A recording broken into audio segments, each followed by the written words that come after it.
우리 사순절 5번째 주일 맞이해서 우리 사순절과 연관된 찬양 한 곡 부르겠습니다.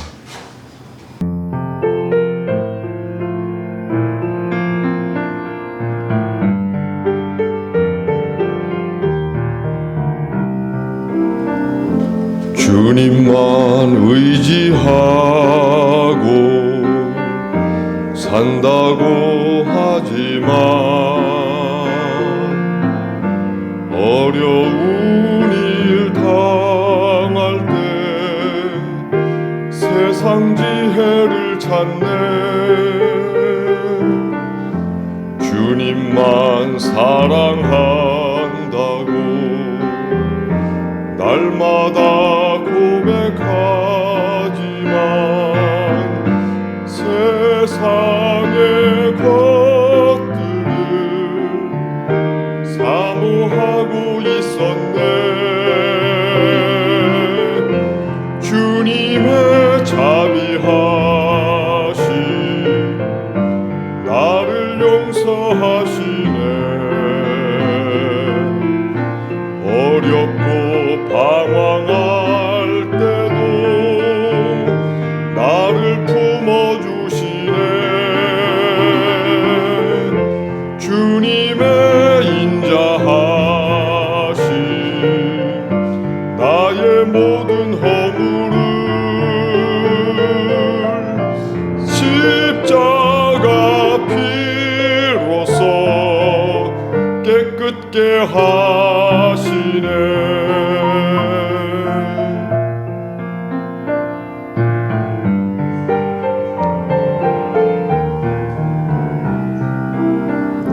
주님만 소망하고 산다고 하지만 세상의 헛된 것 소망하고 있었네. 주님의 제자 되려고 날마다 결심하지만 세상의 지식을 따라가고 있었네. 주님의 자비하심 나를 감싸주시네. 힘들어 눈물 흘릴 때 나를 품어주시네. 주님의 인자하심 나의 모든 허물을 십자가 피로써 십자가 피로써 깨끗게 하시네. 오직 주님만 오직 주님만.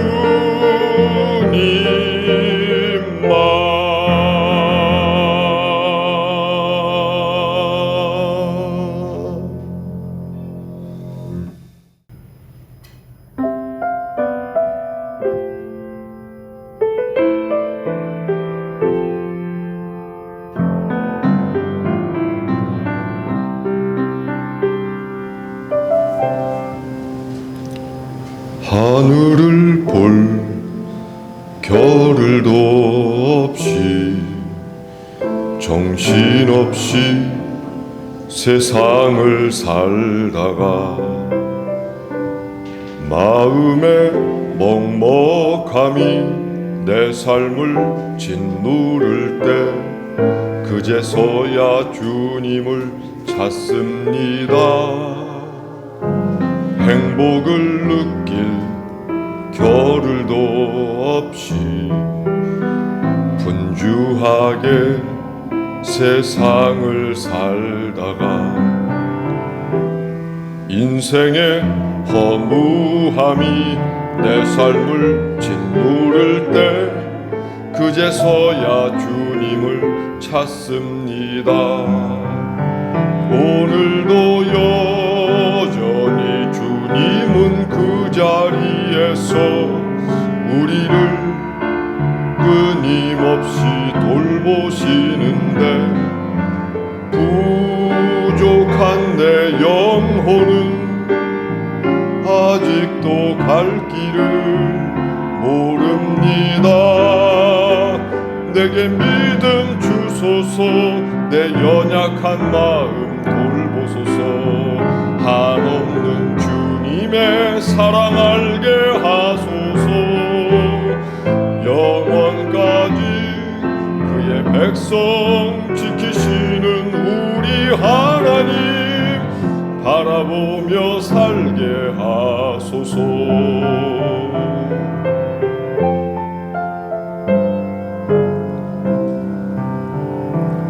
하늘을 볼 겨를도 없이 정신없이 세상을 살다가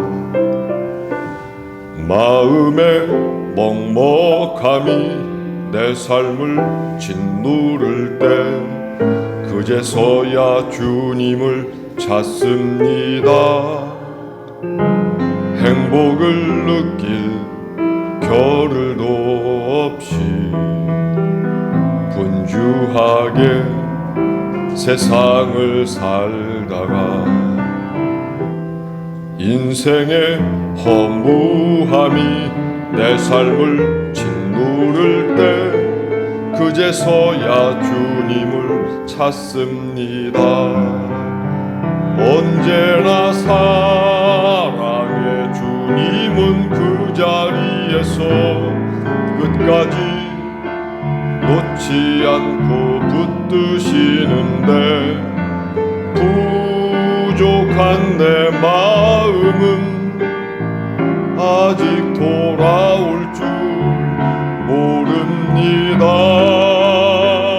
내게 믿음 주소서, 내 연약한 마음 돌보소서. 한없는 주님의 사랑 알게 하소서.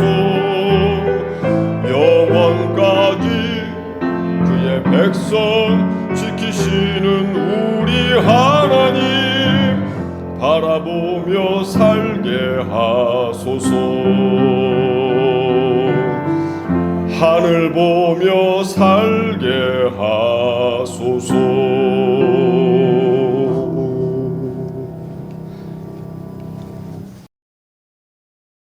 냉이꽃 김수우. 어떤 이들은 삶이 너무 무겁다고 고민하고, 어떤 이들은 가볍다고 서러워한다. 같은 분량의 햇살이나 빗방울이 한 사람에게는 코끼리처럼 힘들고 다른 이에게는 홀씨처럼 가볍다. 무겁거나 가볍거나 무게를 느끼는 건 다행이다. 그건 사랑하는 일이기 때문이다. 살아있는 무게에 무심하다면 그건 읽혀지지 않은 채 낡아 먼지 속에 갇힌 책 뚜껑만큼 슬픈 일. 사랑하는 일은 얼마나 고단한가. 견디고 싶은 멀미처럼 우리는 창을 열고 먼 산을 바라본다. 그래서 사랑은 바라보기다. 희망도 그러하다. 그 잴 수 없는 무게를 우리는 매일 재고 있기 때문에 우리는 그저 외롭기만 하다. 그저 외로우면서도 맑은 꽃 한 송이 피워본다. 버려진 쇳덩이 속에서 햇빛을 찰랑거리며 핀 냉이꽃. 우리의 삶도 죽음도 사랑도 꼭 저만큼 숭고하고 경건했으면 좋겠다. 요즘에 한창 냉이꽃이 핍니다. 꽃다지 꽃이 핍니다. 꽃다지와 냉이꽃은 생김새는 똑같죠. 그런데 꽃다지는 노랗게 피고 냉이는 하얗게 피죠.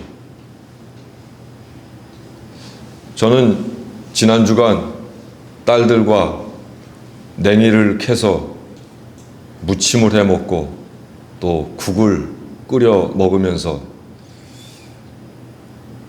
그런 생각을 했습니다. 여기 내가 이렇게 캐고 있는 냉이와 우리 인간의 인생은 어떤 점이 비슷하고 어떤 점이 다른가? 그저 1년살이, 2년살이라 우리보다 짧게 살아서 값어치 없는 삶인가? 또는 100년 가까이 사는 우리의 삶은 정말 인간이기에 귀한 것인가? 생명이라고 하는 관점에서 볼 때 냉이와 우리는 무엇가 다른가? 냉이는 소중히 자기의 인생을 돌봅니다. 뿌리에 잔뿌리를 점점점 덧대서 더 많은 양분을 흡수하고 더 많은 물을 끌어들여 뿌리를 통해 줄기를 통해 잎을 통해 활동을 하고 살고 마침내 꽃을 피우고 열매를 맺고 사람들이 짓밟을지언정 그래서 뭉개질지언정 뿌리만큼은 고이 간직해서 얼마 지나지 않으면 다시 잎이 나고 줄기가 생기고 꽃을 피우고 냉이가 자기의 삶을 소중하게 여기는 만큼 우리는 얼마나 우리 인생과 우리의 삶을 귀중하게 돌보며 살고 있을까 돌이켜보니 냉이 앞에 오히려 무릎을 꿇을 수밖에 없었습니다. 사랑하는 교회 여러분, 삶이 무겁다, 삶이 가볍다 이렇게 느끼는 것만도 자기의 삶을 소중하게 여기는 겁니다. 반대로 아무 생각 없이 하루를 살고 아무 생각 없이 잠에 들고 아무 생각 없이 무의미하게 그 다음날 아침 일어나고 이렇게 살면 우린 냉이만도 못한 삶이 될 수도 있습니다. 오늘 시인의 마지막 식구처럼 우리의 삶도 죽음도 사랑도 꼭 저만큼 숭고하고 경건했으면 좋겠다. 내가 내 삶을 사랑해야 하나님도 있고 내가 내 삶을 소중히 여겨야 교회 나오는 것도 의미가 있고 믿음도 의미가 있습니다. 신앙생활하는 것도 역시 자기의 삶을 더 사랑하기 위해서 아니겠습니까? 오늘 드리는 이 예배를 통해서 하나님도 만나야 되겠지만 내 삶이 하나님 앞에 얼마나 소중한 것인지를 깨닫게 되기를 간절히 바랍니다.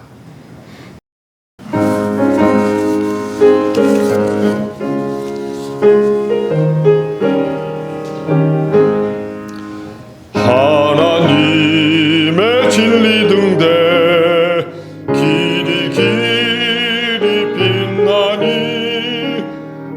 우리들도 등대되어 주의 사랑 비추세. 우리 작은 불을 켜서 험한 바다 비추세. 물에 빠져 헤매느니 건져내어 살리세.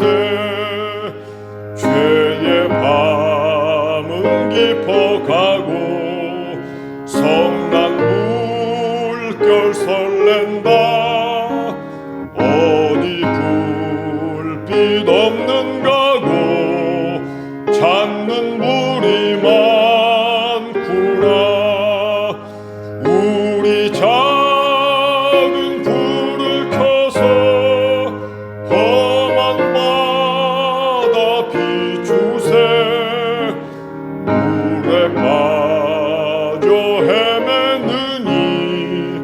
건져내어 살리세. 너의 등불 돋우어라. 거친 바다 비춰라. 빛을 찾아 헤매느니 생명선에 건져라. 우리 작은 불을 켜서 험한 바다 비추세. 물에 빠져 헤매느니 건져내어 살리세.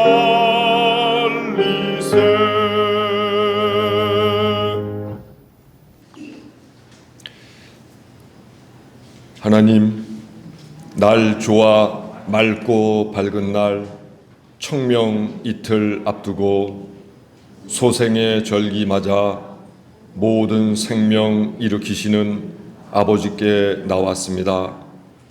한낮 살갗 검게 그을릴 만큼 따가운 햇살 쏟아지다가 이른 새벽 마치 겨울 동장군 다시 도래하듯 설이 내리는 요즘입니다.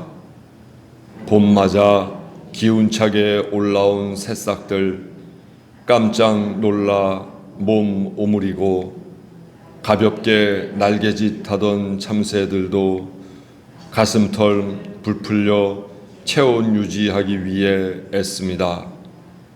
이 계절의 상징 참냉이 뿌리에 든든히 심 받고 잎 점점 키우며 다음 세대 위해 건강한 꽃대 올려 하얀 꽃 무리 지워 피웁니다.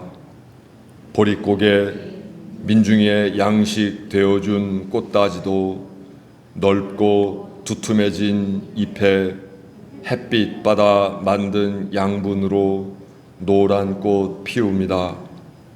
고난의 계절 지나느라 쓰디쓴 맛 지닌 지친 게 누가 인정해 주지 않지만 사명감 가지고 부여받은 자기 자리에서 하루가 다르게 커갑니다.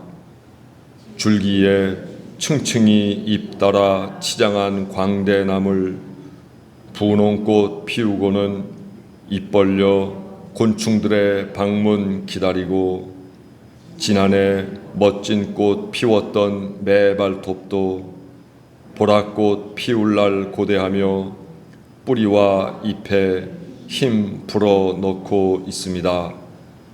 처연하게 힘 빠져 있던 개나리 가지마다 네 잎 노란 꽃 달아 봄에 색채 더하고 길에 열 맞춰 심겨진 벚나무에도 마음 설렌 꽃눈 언제 꽃 피울까 가늠하며 들썩거립니다. 하나님, 창조 세계의 발걸음 이리도 아름다운데 들려오는 세상의 소식 암울하기만 합니다. 세상을 구원하소서, 온 생명을 구원해 주소서. 창조하셨던 처음 세상의 아름다움 회복시켜 주소서. 구하라, 찾으라, 두드리라 권면하신 예수 그리스도의 이름으로 기도합니다. 아멘.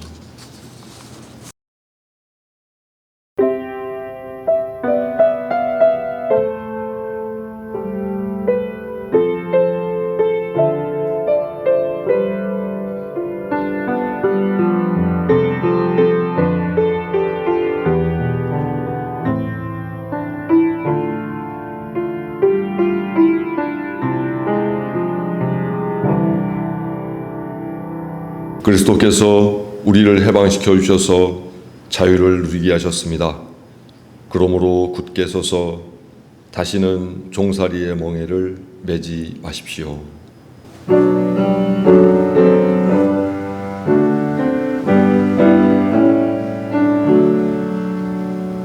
걸음 걸음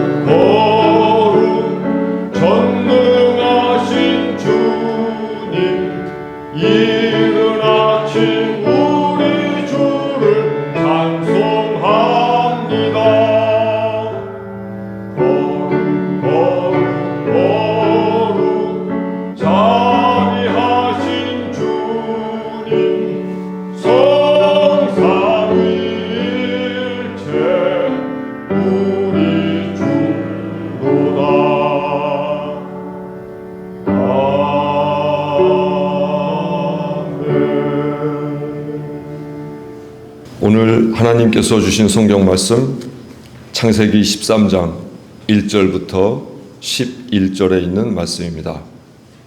제가 받들어 읽겠습니다. 아브라함이 애굽에서 그와 그의 아내와 모든 소유와 롯과 함께 네겝으로 올라가니 아브라함에게 가축과 은과 금이 풍부하였더라.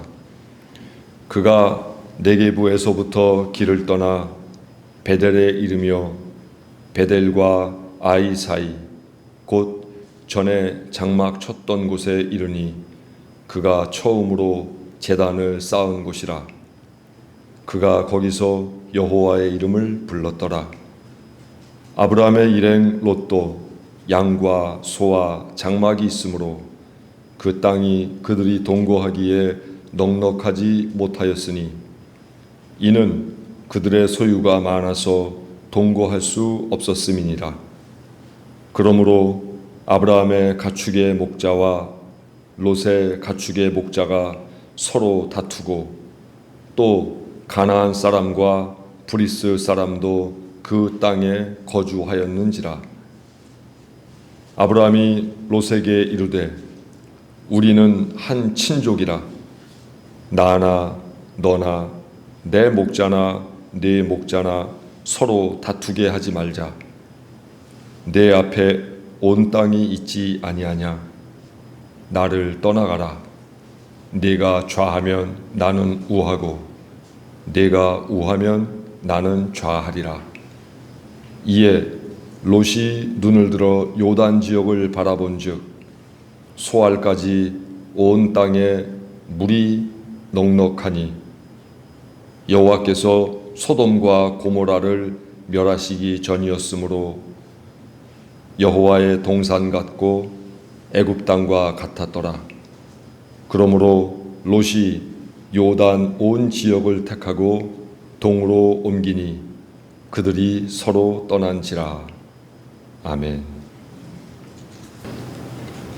오늘 말씀을 이해하기 위해서는 당시 아브라함이 어떤 경로를 통해서 그의 본토 친척 아비의 땅을 떠나고 애굽까지 갔다가 다시 베델 지역까지 와서 거기에서 가나안 땅, 젖과 꿀이 흐르는 땅에 자리를 잡게 되었는지를 우리가 좀 먼저 선이해해야 합니다. 같이 보시면 원래 아브라함이 살던 곳은 여기 우르였죠. 갈대아 우르. 우리는 보통 갈대아 우르에서 부르심을 받았다고 생각을 하는데 아브라함이 부르심을 받은 곳은 여기 지금의 터키 남부에 있는 하란입니다. 하란에서 부르심을 받게 되죠. 여기는 바로 수메르 문화, 인류 최초의 문명인 수메르 문화가 발생한 곳이었고 어찌 보면 전 세계에서 가장 선진국이었던 우르에서 아브라함의 가족들은 살았습니다. 이 우르에서 여기에 유프라테스 강이 있고 여기 티그리스 강이 있죠. 그래서 두 강 사이에 있다 해서 여기를 메소포타미아다. 메소는 중간, 포타미아는 강. 그래서 유프라테스 강, 티그리스 강 중간에 있는 이곳을 메소포타미아라고 이름하죠. 그리고 이 지역에는 바빌론이 있었고 여기에는 아시리아, 즉 아수르가 있었습니다. 지금의 이라크가 되는 거죠. 그래서 아브라함의 아버지인 데라가 우르에서 가나안 땅에 가기 위하여 이 유프라테스 강을 쭉 거슬러 올라가서 하란까지 갔습니다. 그때 동행했던 사람이 먼저 아버지인 데라, 그의 아들인 아브라함, 그리고 아브라함의 조카, 즉 손자인 롯을 데리고 하란까지 갔는데 바로 이 하란에서 하나님께서 아브라함을 부르시게 되죠. 그 부르시게 되는 장면이 바로 창세기 12장 너는 본토 친척 아버지의 집을 떠나 내가 지시할 땅으로 가라 해서 아브라함이 독자적으로 출발한 곳이 어디냐면 바로 이 하란입니다. 그래서 이 하란에서 지금의 터키 땅에서 쭉 내려와서 여기에 시리아가 있죠. 지금의 시리아, 다마스커스, 즉 다메섹이라고 하는 데를 넘어서 그 다음에 지금의 이스라엘 땅으로 오게 되죠. 여기에 갈릴리 호수가 있고 여기에 사해가 있습니다. 그래서 이 경로를 쭉 내려오다가 세겜 그리고 이 베델까지 오게 되죠. 그래서 파랗게 칠한 부분이 베델이고 조금 내려오면은 예루살렘이 있습니다. 여기에서 좀 내려가게 되면은 네겝, 여기 네게부라고 하는 네겝 사막이 나오는데 마침 그때 아브라함이 내려갈 때에 그 땅에 기근이 들었습니다. 먹을 게 없었습니다. 그래서 다시 길을 떠나게 되죠. 그래서 여기 시나이 반도, 시내산이 여기에 있죠. 시나이 반도를 거쳐서 애굽까지 가게 됩니다. 애굽에서 얼마간 머물다가 기근이 끝날 때쯤 다시 이 경로를 따라 올라와서 어디에 자리를 잡게 되냐면 바로 이 베델에 다시금 자리를 잡게 되고 오늘 우리가 읽은 이 13장 말씀이 하란에서 떠나서 애굽에 갔다가 다시 베델로 왔을 때에 하나님께서 들려주시는 말씀, 또 아브라함이 행한 일들을 보여주고 있는 겁니다. 자, 그 다음에 한번 보시면 아까 보았던 베델 땅인데 오늘 말씀에 보니까 지금 베델과 아이 중간에 자리 잡았다 이렇게 이야기합니다. 베델과 아이 사이니까 바로 요 지역이 되는 거죠. 그러니까 여기서 베델과 예루살렘은 아주 가깝죠. 또 나중에 둘이 갈라져서 아브라함이 자리 잡는 곳이 어디냐면은 이 남쪽으로 내려온 이 헤브론 땅이 되는 거죠. 그리고 롯은 이 위쪽으로 올라가게 되죠. 그래서 이 갈릴리 호수가 있는 이쪽 지역이 소돔과 고모라가 됩니다. 그래서 네가 좌하면 나는 우하고 네가 우하면 나는 좌하겠다 하는 그 말처럼 여기에서 아브라함과 롯이 위로 올라가게 되니까 아브라함은 헤브론 땅으로 내려오는 모습을 볼 수 있습니다. 그러면 왜 싸웠을까? 이 롯의 목자와 아브라함의 목자는 왜 싸웠을까를 놓고 보면 그 다음 사진을 보시면 베델과 아이 사이가 그러면 도대체 어떤 지형이었길래 그 목자들끼리 싸웠을까? 여기 보시면은 광야죠. 돌들이 많죠. 그리고 비가 오게 되면은 그저 밑으로 스며들 뿐 저장된 곳이 없습니다. 그래서 지리적으로 이 지역은 와디라고 하는 게 많이 발달돼 있죠. 와디는 우기 때에는 물이 흐르고 비가 오지 않으면 물이 다 말라버리는 곳을 뜻하는데 그러니까 지역적으로 볼 때 많은 풀이 있는 것도 아니고 물이 있는 것도 아니고 많은 것도 아니고 하니까 두 무리의 양과 소가 풀을 뜯고 물을 먹기에는 대단히 부적절한 곳이었음을 알 수 있습니다. 결국 그래서 아브라함의 목자와 롯의 목자들이 싸움을 벌이게 됩니다. 왜냐하면 위에 있는 지도자들은 서로 간에 네가 하면 되지 뭐, 내가 하면 되지 뭐 양보했지만 밑에 있는 목자들, 즉 노예들의 입장은 그렇지가 않았어요. 왜냐하면 이 노예들에 대한 평가는 양의 마리수, 소의 마리수, 즉 가축들의 건강이 자신에 대한 평가였기 때문에 그저 좋은 게 좋은 거지 하면서 넘어갈 수가 없었다는 거죠. 그래서 아무리 아브라함의 목자라도 롯의 목자는 반기를 들 수밖에 없었고 마찬가지로 아브라함의 목자들도 롯의 목자들과 함께 싸울 수밖에 없었습니다.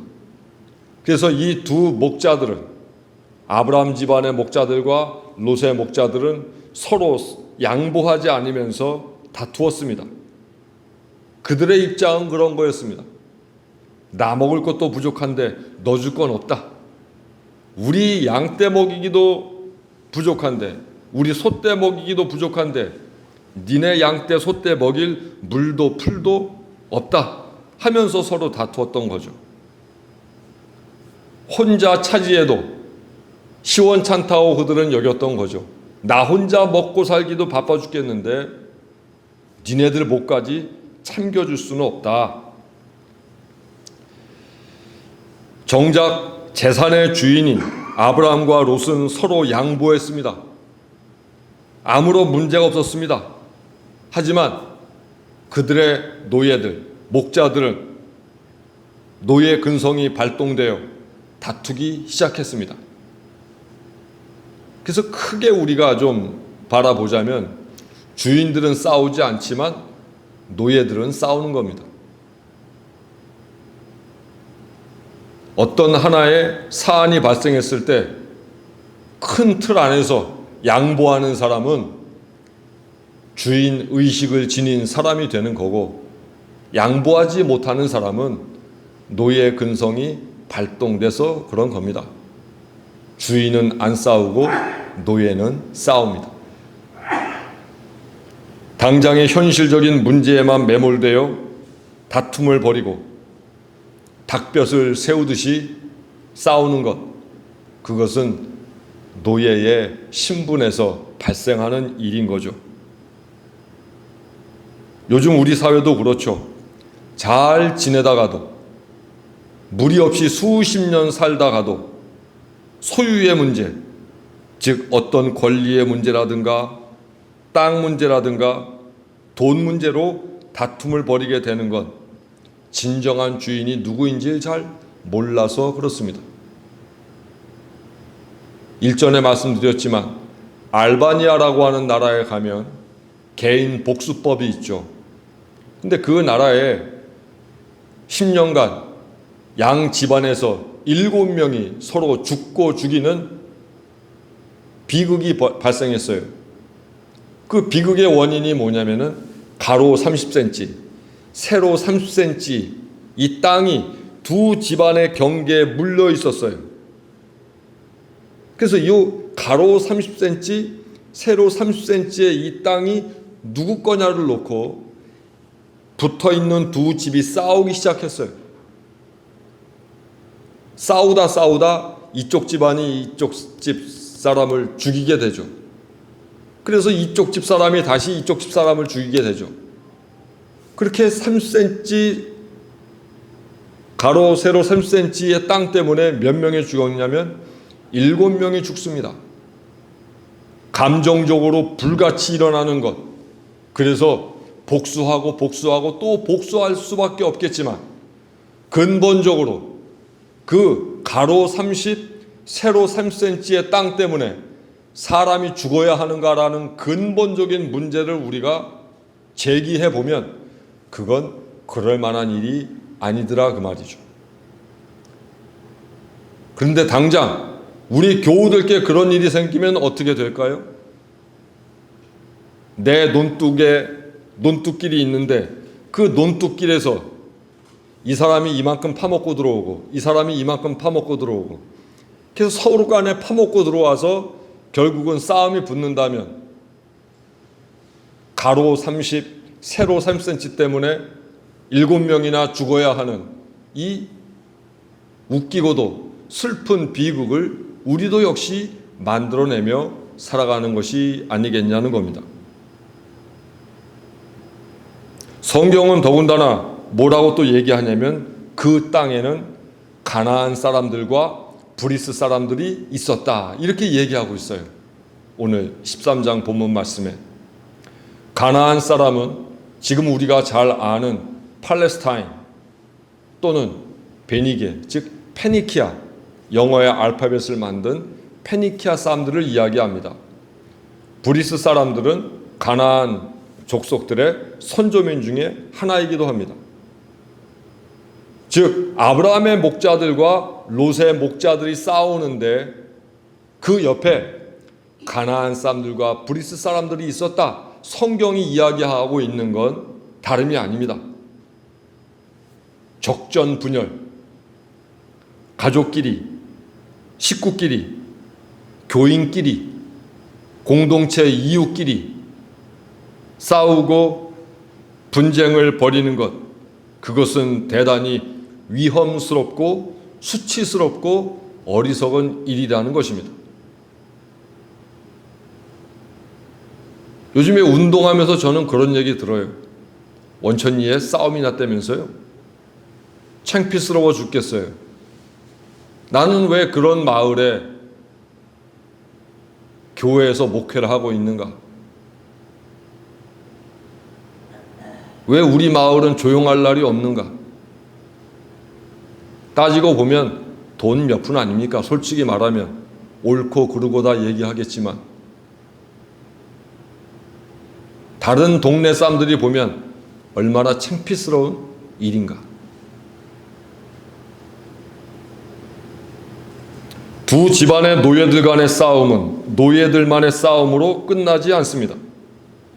가나안 사람, 브리스 사람들로 하여금 호시탐탐 아브라함의 무리들, 롯의 무리들을 침략해서 그들의 재산을 뺏고픈 그런 위험한 계기를 마련해 줄 수 있다는 겁니다. 적전분열은 대단히 위험스러운 상황입니다. 또한 구약에서는 수치의 전통이 있습니다. 가족 간에 싸우는 것, 형제 간에 싸우는 것, 같은 부족 간에 다툼이 일어나는 것, 이것은 대단히 수치스러운 겁니다. 그 수치는 목숨을 버리는 것보다 훨씬 더 위험한 일이었습니다. 가족 간에, 형제 간에, 부족 간에 다툼이 일어난다는 것을 다른 부족, 다른 민족이 알게 될 경우에 그 부족의 위신이나 생활에 막대한 지장을 초래했다는 거예요. 수치의 문화가 왜 중요한가 하면 만약 어떤 족속이 수치스러운 일을 범했을 때 그 족속이 다른 지역에 가서 소떼, 양떼, 풀을 먹이고 물을 먹여야 될 때 그 지역 사람들이 그 사람들을 받아들여주지 않았다 그 말이에요. 왜냐하면 그러한 문화가 또 자기네들을 부정적으로 전염시킬까 봐 수치스러운 일을 저지른 부족과 민족에 대해서는 자기 지역에 용납하지 않았다는 겁니다. 그러므로 수치를 저지르는 것은 단순히 도덕과 윤리에 관한 문제가 아니라 유목민들에게는 생존에 관련된 문제였다는 겁니다. 그래서 지금도 사막에 사는 베두인족은 낯선 나그네들이 가면은 잘 대접합니다. 한 번 본 적도 없고 알지도 못한 사람이지만 돈도 받지 않고 식사도 대접하고 커피도 대접합니다. 왜냐하면 그렇게 유목민들 사이에는 대접하는 문화를 통해서 내가 다른 곳에 가서도 나도 대접받을 수 있는 가능성이 더 커지기 때문에 그렇죠. 이러한 수치의 전통은 조선시대 때에도 있었죠. 비윤리적으로, 비도덕적으로 산 어떤 사람이 있으면 마을 공동체에서 잡아다가 그 사람을 끌어안치고 종이에다가 아버지 이름을 쓰게 해서 아버지 이름을 딱 쓰게 하면 그 아버지 이름 쓴 그 종이를 태워서 물에다가 휘휘 저어 섞은 다음 그 나쁜 일을 저지른 사람에게 먹이는 거죠. 수치를 느끼게 하는 거죠. 너는 너네 아버지를 잡아먹은 놈이다. 그럴 정도로 너는 비도덕적이고 비윤리적인 놈이다. 그렇게 수치의 문화가 우리 옛 조상들에게도 있었음을 볼 수 있습니다.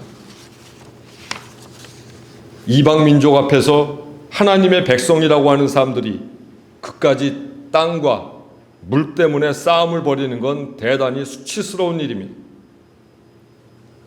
이러한 다툼의 현장에서 아브라함과 롯은 어떻게 해서든 이 일을 해결하려고 합니다. 아브라함이 먼저 이야기합니다.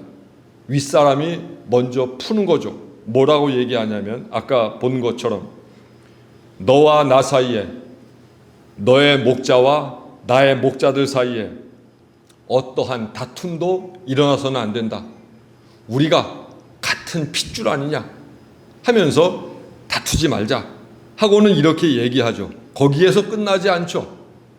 그리고는 얘기합니다. 내가 보는 앞에 땅이 얼마든지 있으니 우리 서로 간에 따로 떨어져 살자. 이제 우리가 헤어질 때가 됐다. 대신에 내가 왼쪽으로 가면 나는 오른쪽으로 가고 내가 오른쪽으로 가면 왼쪽으로 가겠다. 여기서 중요한 것은 우리가 그냥 떨어져 살자라고 한 게 아니라 그 지점에서 네가 먼저 골라라. 네가 고르면 나는 그 반대편으로 가겠다. 윗사람이라면 당연히 자기가 먼저 고르고 다른 사람에게 나머지 것을 고르도록 그렇게 하는 것이 마땅할 텐데 아브라함은 그렇지 않았다 그 말이죠. 우선권을 줬다는 거예요. 우리 교인들이야 많은 재산을 가지지 않아서 그런 일이 없지만 부모님이 돌아가시고 재산이 남았을 때 서로 간에 자기가 먼저 선택하려고 하니까 분쟁이 일어나고 다툼이 일어나는 거 아닙니까? 우선권을 형제에게 먼저 준다면 다툼이 일어나지 않겠죠. 내가 조금 손해본다 하여도. 그런데 우선권을 맏아들이라고 해서 또 남자라고 해서 먼저 얻으려다 보니까 분쟁이 일어나잖아요. 어제도 신문에 보니까 아버지에게 몰래, 아버지 돌아가시 전에 몰래 아파트를 자기 거로 만들어 놓은 아들, 후에 딸이 그 사실, 아버지 돌아가신 다음 그 사실을 알고 같이 나누자고 하니까 그 아들이 나누지 않죠. 해서 법정에 갔다고 하는 슬픈 얘기가 기사에 또 실렸더라고요. 왜 그런 문제가 생기는가? 우선권을 내가 먼저 가지려고 하니까 거기에서 문제가 생겨나는 겁니다. 이러한 다툼을 종식시키는 가장 좋은 방법, 우선권을 상대에게 주는 거죠. 그러면 문제가 생기지 않아요. 아브라함과 롯의 목자들의 다툼이 왜 종식되는가? 아브라함이 먼저 우선권을 롯에게 주었기 때문입니다. 해서 롯은 물이 넉넉하고 땅이 비옥했던 아까 보셨던 요단 들판을 선택하게 되고 아브라함은 상대적으로 황량한 헤브론 쪽 땅을 선택하게 됩니다. 아브라함은 땅을 얻는 것보다 더 중요한 것은 롯이라고 하는 자기의 조카, 씨족 공동체의 구성원을 잃지 않는 것이 더 중요했습니다. 그래서 욕심을 내려놓았습니다. 우선권을 조카에게 주었습니다. 그것은 큰 양보였습니다. 그의 사려 깊은 이 결정으로 인해서 이스라엘 민족이 생겨나게 되고 국가가 생성되게 됩니다. 만약 아브라함이 이러한 큰 양보의 덕을 세우지 않았다면 이스라엘 민족은 커지지 않았을 수도 있고 또 다른 민족에 의해서 섬멸당할 수도 있었습니다. 그런 면에서 아브라함은 두 가지 측면에서 정말 큰 어른이었습니다. 먼저 그는 화평과 화목의 정신을 몸소 실천한 어른이었습니다. 말씀드렸듯이 너와 나 사이에도 너의 목자들과 나의 목자들 사이에도 결코 다툼이 있어서는 안 된다. 어떤 일에서건 선후를 따지고 도리를 따져서 뭔가 일을 바로 세운다고 하는 명목으로 다툼을, 분쟁을 밥 먹듯이 일으키는 것은 결코 정의의 정신이 아닙니다. 그저 참지 못하는 조급한 성격의 발로일 수도 있다는 거죠. 하지만 아브라함은 먼저 화평과 화목의 정신을 우선했습니다. 이런 면에서 아브라함이 이러한 정신을 발휘한 것은 화평케 하는 이는 복이 있나니 하신 예수 그리스도의 정신과 맞닿아 있습니다. 두 번째, 아브라함이 큰 어른인 것은 그가 양보의 정신을 몸으로, 삶으로 실천했다는 것입니다. 땅은 얼마든지 있으니 우리 떨어져 살자. 내가 왼쪽으로 가면 나는 오른쪽으로 갈 것이고, 내가 오른쪽으로 가면 나는 왼쪽으로 가겠다. 즉 우선권을 넘겨주었습니다. 하지만 이 우선권은 단지 고를 순서를 먼저 넘겨준 것이 아니라 우선권 속에는 비옥한 토지와 풍부한 물이 그 속에 담겨져 있습니다. 요즘에 부동산, 땅, 건물 이런 것 때문에 정권이 왔다 갔다 하는 시대가 되었습니다. 철학, 가치, 사람의 귀중함 이런 것도 역시 땅에 의해서, 건물에 의해서 왔다 갔다 하는 시대가 되었습니다. 그리고 어디에 사느냐가 그 사람의 인간 본의를 말해주는 대단히 슬픈 현실이 되고 말았습니다. 목사도 그렇죠. 큰 교회 목사는 훌륭한 목사, 작은 교회 목사는 보잘것없는 목사, 부동산의 사이즈가 인간을 규정하는 그런 이 시대, 우리도 거기에 걸맞게 뭔가 더 큰 부동산과 값비싼 건물을 갖기 위하여, 건물주가 되기 위하여 그래 봤으면 하는 욕심이 우리에게서도 솟아나고 있는 지금, 아브라함의 이러한 우선권을 주는 본인은 결국 부동산도, 풍부한 물도, 어떤 재화도 인간 그 자체보다 결코 소중하지 않다고 하는 사실을 우리에게 알려주고 있습니다. 양보의 정신에는 단지 성격이 좋아서 누군가에게 뭔가 양보한다는 차원뿐만이 아니라 이 세상 살면서 무엇이 더 중요한지에 대한 철학과 가치의 문제가 이 속에 담겨져 있다는 것입니다. 그럼에도 아브라함은 양보했습니다.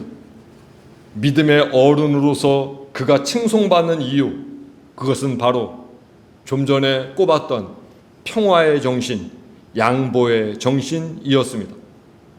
그의 너그러움이, 그의 넓은 마음이 그를 믿음의 조상이라 일컬어지게 만들었던 것입니다. 여기에서 우리 교우들께 한 가지 더 덧붙일 내용이 있습니다. 그러면 무조건 아무거나 다 양보해야 되느냐 이렇게 물으실 수 있죠. 아무한테나 아무거나 다 양보해야 되느냐. 그래서 오늘 말씀의 제목이 원칙이 있는 양보입니다. 우리 교우들은 양보를 잘하는 사람이 되십시오. 하지만 아무한테나 아무거나 무엇이나 다 양보하는 사람은 되지 마십시오. 원칙을 세우십시오. 그 원칙은 무엇입니까? 그것은 사랑과 정의입니다. 사랑의 원칙, 정의의 원칙에 위배되지 않으면 양보하십시오.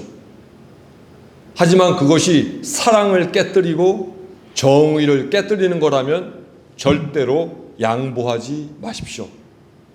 예수께서도 한쪽 뺨을 맞으면 다른 뺨도 돌려대라 말씀하셨죠.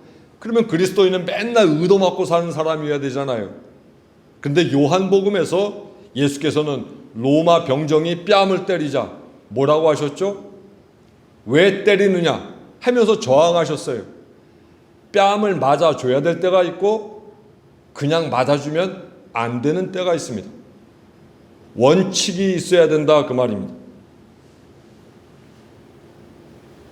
사랑의 정신, 정의의 정신이 위배되지 않는다면 얼마든지 양보하십시오. 그거에 위배되지 않는데도 양보하지 않으면 그게 욕심 사나운 겁니다. 하지만 온당한 이러한 정신에 위배된다면 절대로 양보하지 마십시오. 그것은 악이 활동하도록 용인하는 방관의 행위이기 때문에 그렇습니다. 예를 들어서 이런 거죠. 길게 줄이 섰어요. 근데 어떤 사람이 새치기 해요. 그거 양보해야 됩니까? 양보하지 말아야 됩니까? 그건 양보하지 말아야죠. 대신 우리가 지하철에 앉았어요. 몸이 불편한 어떤 이가 있거나 또 임신을 한 임산부가 있거나 연세가 든 분이 계시거나 또 애를 데리고 있는 사람이 있거나 그건 얼마든지 양보할 수 있잖아요. 양보를 해야 할 것과 하지 말아야 될 것에 대한 원칙이 분명하게 조성되어 있어야 합니다. 원칙 없이 우리가 양보만 하고 살면 악의를 품고 있는 사람에게 그 악의를 계속 발휘할 수 있는 기회를 우리가 주는 것이므로 우리도 양보를 하긴 하지만 그것으로 인하여 죄를 저지르는 게 되는 겁니다. 죄를 저지르고 악한 사람한테는 절대로 양보해서 안 됩니다. 맞싸워야죠. 예수께서 말씀하신 것처럼 왜 때리느냐 하면서 로마 병정에게 항의하신 것처럼 사랑과 정의의 원칙에 위배되는 게 있다면 절대로 양보하지 말아야 됩니다. 정당한 대가를 받지 못한 채 우리가 착취당할 수도 있습니다. 내가 정당하게 일했어요. 어느 임금을 받아야 돼요. 근데 그것을 무슨 교인이 그렇게 야박해 하는 소리 듣고는 양보한다면 그것은 죄가 되는 겁니다. 왜냐하면 그 사람은 누군가에게 또 일을 시키고도 교회를 다니는 사람이면 또 돈을 주지 않을 수도 있기 때문입니다. 우리가 양보함으로 하여 또 다른 죄가 발생한다면 그저 그것은 내가 봐줄 수 있는 문제가 아니라 나를 위해서도 내 뒤에 오는 후세대를 위해서도 그것은 우리가 잘못과 죄를 저지르는 것이므로 그것에 관해서는 절대로 우리가 양보해서는 안 됩니다. 나 개인의 문제가 아니라 그것은 공동체의 문제가 되기도 하고 후세대의 문제가 되기도 하기 때문입니다. 원칙을 지키지 않으면서 편법으로 부당한 이익을 챙기려는 사람에게는 결코 양보하지 말아야 합니다. 그러므로 어떤 사안이 생길 때 우리 교우들은 판단하십시오. 이게 양보를 해야 되는 경우인가? 사랑과 정의의 원칙에 위배되는가? 위배되지 않는가를 바라보면서 거기에서 우리는 양보해야 되는가 말아야 되는가를 판단해야 합니다. 순서를 어겨도 원칙을 어겨도 약삭빠르게 보상을 받는 사람이 생기면 원칙을 지키지 않는 사람이 점점점 많아지게 될 겁니다. 원칙을 지키는 사람이 바보처럼 여겨지는 사회는 그것은 나쁜 사회입니다. 원칙을 지키고 그래서 약간의 손해를 감수하더라도 그 원칙대로 세상에 돌아가도록 만드는 세상, 그런 세상이 점점 더 좋아지는 세상인 것을 알아야 합니다. 양보하는 사람은 점점점 사라지게 되고 원칙을 지키지 않는 사람들이 점점점 많아지게 되면 공동체는, 사회는 무질서하게 무너져버리고 말 것이고 우리 아들, 딸들, 우리 손주들이 살아가는 세상은 약육, 강식의 시대처럼 아무리 노력해도 계층 사다리에 올라갈 수도 없는 그러한 무질서한 사회가 되고 말 것이기에 우리 교인들은 원칙이 있는 양보, 이것은 양보를 해야 되느냐 또는 양보하지 말아야 되느냐에 대해서 반드시 판별하며 지혜롭게 살아가야 합니다. 그리스도인에게는 분명한 원칙이 있습니다. 그것은 예수 그리스도라면 어떻게 했을까 하는 관점으로 판단하면 된다는 거죠. 맞아줄 때는 맞아줄 수 있는 거죠. 져줄 때는 져줄 수 있는 거죠. 하지만 지지 말아야 될 때가 있고 맞지 말아야 될 때가 있습니다. 어떤 이유로도 예수께서 보여주신 복음의 정신과 삶, 그것만은 절대로 양보하지 마십시오. 대신에 그 이외의 것이라면 몇 푼 돈, 하찮은 지위, 그런 것이라면 얼마든지 양보하며 살아가십시오. 사랑과 정의의 정신에 위배되지 않을 때 우리는 마땅히 양보할 줄 알아야 합니다. 아브라함이 믿음의 어른이 된 것은 그가 잘 하나님을 섬긴 것과 동시에 인간사 속에서 그가 마음 너그럽게 양보하며 살았기 때문입니다. 우리 모든 교우들이 정말 아브라함을 닮아서 좋은 어른이 되기를 바랍니다. 좋은 그리스도인이 되기를 바랍니다. 우리 후세대들이 어떻게 해야 할지 방황할 때, 딜레마가 생길 때, 그 권사님은 그렇게 했지 하고 그 권사님의 길을 따라갈 수 있을 만한 그런 모델이 되어주시길 바랍니다. 해서 우리 원천교회는 그런 좋은 어른들이 점점 더 많아져서 젊은이들이 우리 교인들의 삶만 보고도 헷갈리지 않고 이 세상 올바르게 살아갈 수 있는 선배들 되어주시기를 바랍니다. 양보를 잘 하시되 원칙이 있는 양보를 하십시오. 하지만 원칙과 상관이 없다면 얼마든지 마음 넉넉하게 양보하며 살아가십시오. 그래야 이 땅 사는 거, 앞으로 이 자리에 앉아있는 사람 중 100년 살 사람 없고 어떤 이는 수십 년밖에 남지 않은 인생, 우리가 양보하지 않으면서 자꾸 움켜잡고 살려고 하면 우리 맘만 다치게 돼 있습니다. 모쪼록 아브라함을 기억할 때 양보를 잘하는 어른이었던 것처럼 우리 교우들도 그렇게 양보를 잘하는 어른들이 되기를, 원칙 있는 양보의 사람들이 되기를 간절히 바랍니다. 기도하겠습니다. 하나님 아버지, 내 것만을 소중히 여기고 나 자신만을 귀하게 여겨 양보하지 않았던 세월도 있었습니다. 또 양보하지 말아야 될 순간에 비겁해져서, 지루해서, 용기가 없어서 악에게 또는 부정과 부패에 양보한 비겁한 순간들도 있습니다.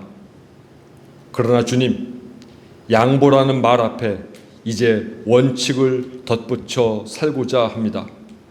원칙 있게 양보하며 살게 하옵소서.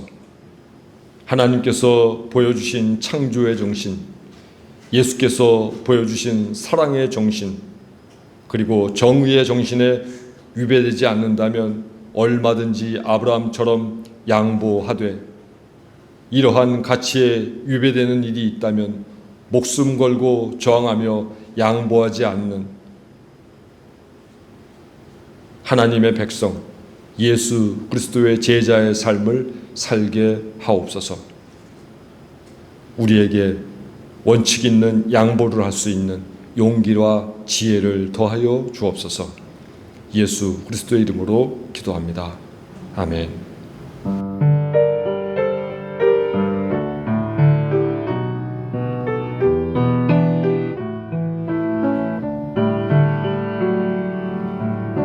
내가 가진 것 중에서 가장 소중한 것으로 우리 사는 동안에 가장 소중한 주님께 기꺼이 드리네. 모두 드리네. 넉넉히 받으실 주께 드리네. 아무 가진 것 없어도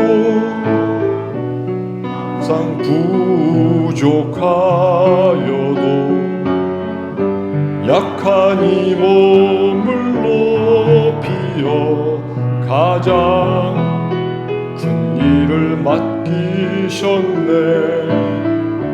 기꺼이 드리네. 모두 드리네. 넉넉히 받으시 주께 드리네.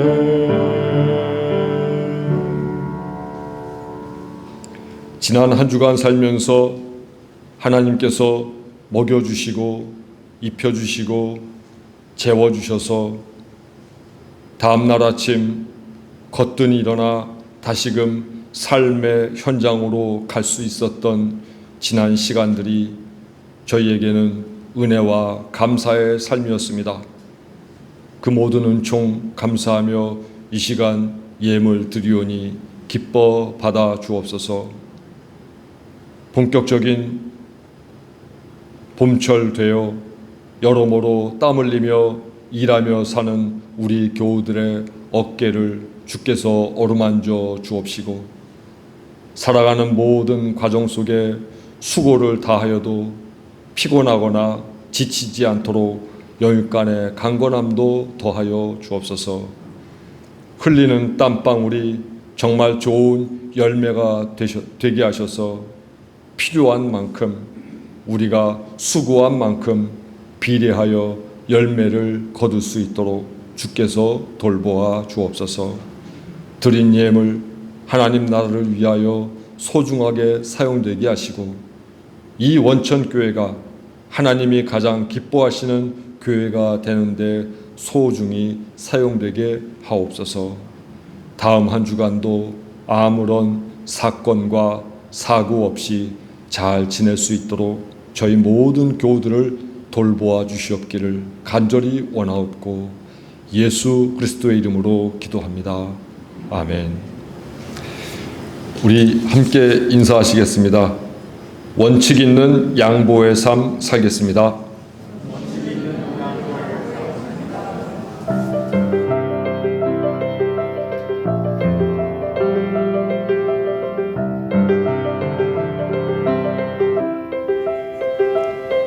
모든 일에 기한이 있고 모든 일에 때가 있어.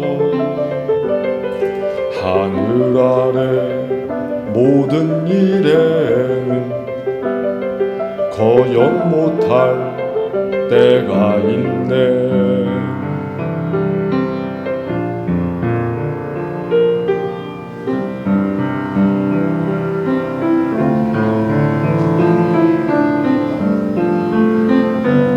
살고 죽고 부리고 거두고 병이 들고 고쳐주고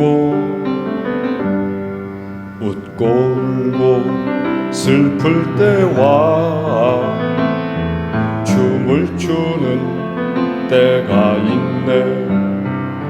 던져버릴 때와 거두어 드릴 때, 품에 안을 때와 멀리할 때, 찾고 잃고 지킬 때와 던져버릴 때가 있네.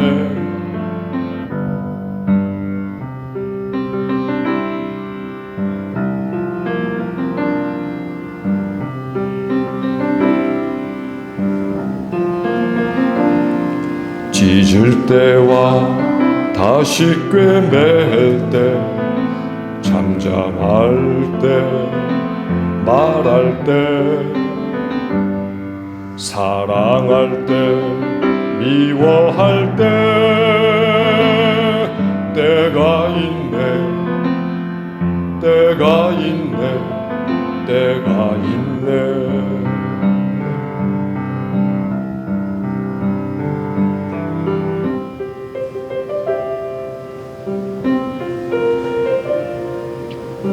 모든 일에 때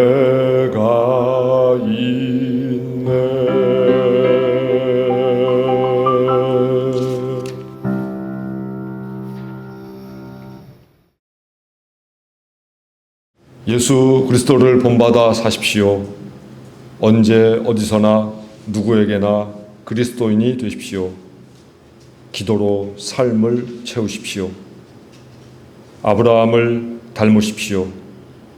모두가 신뢰할 만한 좋은 어른이 되십시오.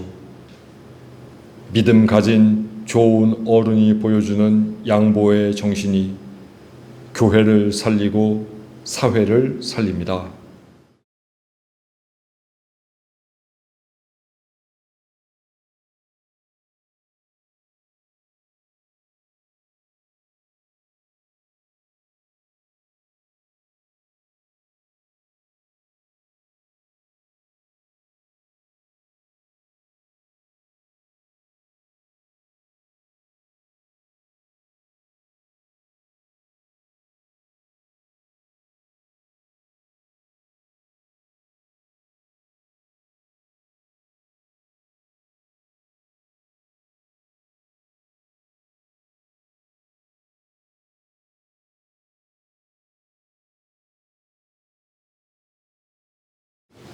지금은 우리 주 예수 그리스도의 은혜와 하나님의 극진하신 사랑과 성령의 교통하심이 오늘 아브라함의 생애를 통하여 원칙 있는 양보의 삶을 살아 이 땅에 정의를 세우고 사랑을 세우고 하나님의 진리를 세우며 살고자 하는 원천 신앙 공동체 모든 교우들 머리 위에 지금부터 영원토록 함께 하시옵기를 간절히 축원하옵나이다.